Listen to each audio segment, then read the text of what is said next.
बातमीला सत्याचा आधार म्हणजेच निर्भीड विचार. शिरपूर येथील बँकेत चोरीचा प्रयत्न करणाऱ्या विधी संघर्ष बालकास 48 तासांच्या आत शिरपूर शहर पोलीस स्टेशनच्या डीबी पथकाने ताब्यात घेत मोठ्या शिताफीने सदरचा गुन्हा उघडकीस आणला आहे. या गुन्ह्यातील फिर्यादी हर्षल एकनाथ पाटील, बँक मॅनेजर, राहणार पुणे, हल्ली राहणार शिरपूर, जिल्हा धुळे यांनी फिर्याद दिली. 1 जुलै 2024 रोजी रात्री 2:42 ते 3:41 वाजेच्या दरम्यान शिरपूर जिल्हा धुळे शहरातील गुजराती कॉम्प्लेक्स जवळील आर.के. कॉम्प्लेक्समधील बँक ऑफ इंडिया येथे कोणीतरी अज्ञात चोरट्याने बँकेत चोरी करण्याच्या उद्देशाने लोखंडी शटरला लावलेले कुलूप व शटरचे सेंटर लॉक लोखंडी कटरच्या सहाय्याने कापून शटर उघडण्याचा व बँकेत चोरी करण्याचा प्रयत्न केला. याबाबत दिलेल्या फिर्यादीवरून सदरचा गुन्हा शहर पोलीस ठाण्यात दाखल करण्यात आला होता. शहर पोलिसांनी सीसीटीव्ही फुटेजचा आधार घेत या आरोपीचा शोध घेतला व सदरचा गुन्हा उघडकीस आणला आहे.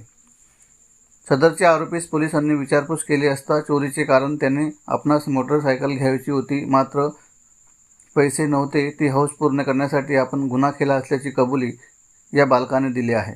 सदरची कामगिरी पोलीस अधीक्षक श्रीकांत धिवरे, अपर पोलीस अधीक्षक किशोर काळे तसेच उपविभागीय पोलीस अधिकारी भागवत सोनवणे यांच्या मार्गदर्शनाखाली शिरपूर शहर पोलीस स्टेशनचे पोलीस निरीक्षक के पाटील, पोलीस उपनिरीक्षक संदीप दरवडे, डीबी पथकाचे police head constable Lalit Patil, police Naik Ravindra Akhadmal, police constable Manoj Mahajan, Arif Tadvi, Vinod Akhadmal, Yogesh Dabhade, Prashant Pawar, Govind Koli, Manoj Dabhade, Bhatu Salunke व सचिन वाघ इत्यादींच्या पथकाने केले आहे. 1 तारखेच्या रात्री 2:40 ते 3:40 वाजेच्या दरम्यान आर.के. कॉम्प्लेक्स गुजराती कॉम्प्लेक्स जवळील इमारतमध्ये दुसऱ्या मजल्यावर असलेल्या बँक ऑफ इंडियाचे कुलूप लावलेल्या शटरच्या पट्ट्या कापून तसेच सेंटर लॉकजवळ कटरने कट करून बँकेत चोरी करण्याचा प्रयत्न केला होता.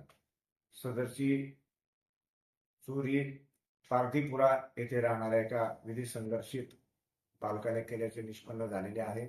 त्याला अजून आम्ही ताब्यात घेतलेला आहे आणि सदरचा गुन्हा उघडकीस आणलेला आहे. त्यामध्ये आरोपीने जे कटर वापरलेले होते ते कटर देखील त्याच्याकडून जप्त करण्यात आलेला आहे.